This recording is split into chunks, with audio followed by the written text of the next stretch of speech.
Hello po, magandang araw po sa inyong lahat. Ako po ay isang may-ari ng isang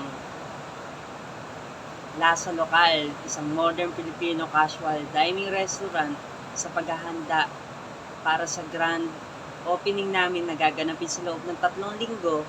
Napili ko pong i-hire ang dalawang key position, ang head chef and the waiter and the waitress. Una, ang head chef ay sobrang importante dahil siya ang magiging in charge sa buong kitchen. Siya ang magpapatakbo ng food preparation, magde-develop ng mga menu kasama ako, at sisiguraduhin kong consistent at quality ang ng mga pagkain ang hahain namin sa inyong mga hapagkainan.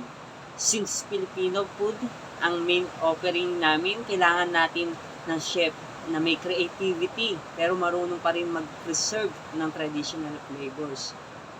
Pangalawa, ang waiter at waitress. Sila ang frontliners pagdating sa service. Sila ang unang nakaka-engage sa customer. Kaya dapat magaling sila makipag-communicate. May warm attitude, syempre, at may mabilis mag-resolve ng concern. Dahil sa kanila nagkakaroon ng magandang dining experience ang mga customer. Para sa qualification, ang head chef dapat may at least 3 to 5 years. At sa culinary field, marunong mag-lead ng team, creative sa plating at recipe development, at may deep understanding sa Filipino cuisine. Para naman sa waiter, waitress, hinahanap ko yung may good communication skills, neat personality, at saka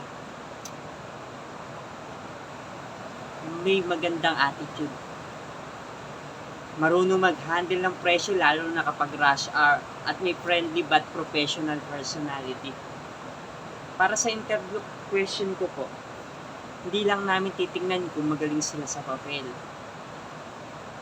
Magbibigay kami ng situational question tulad ng paano mo mai-resolve kung may customer na nagreklamo tungkol sa pagkain. Then, sa dami ng orders, paano mo isi-secure na lahat ng pagkain lumalabas on time at mainit? Ganito ang mga tanong na makakatulong para malaman kung fit ba talaga sila sa ina-applyan nila sa team culture at kung marunong sila magtrabaho under pressure.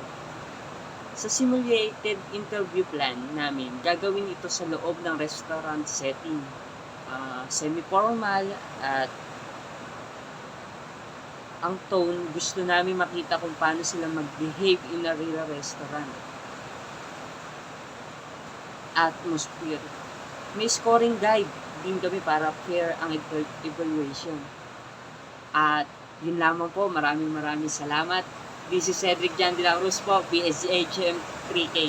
Thank you po.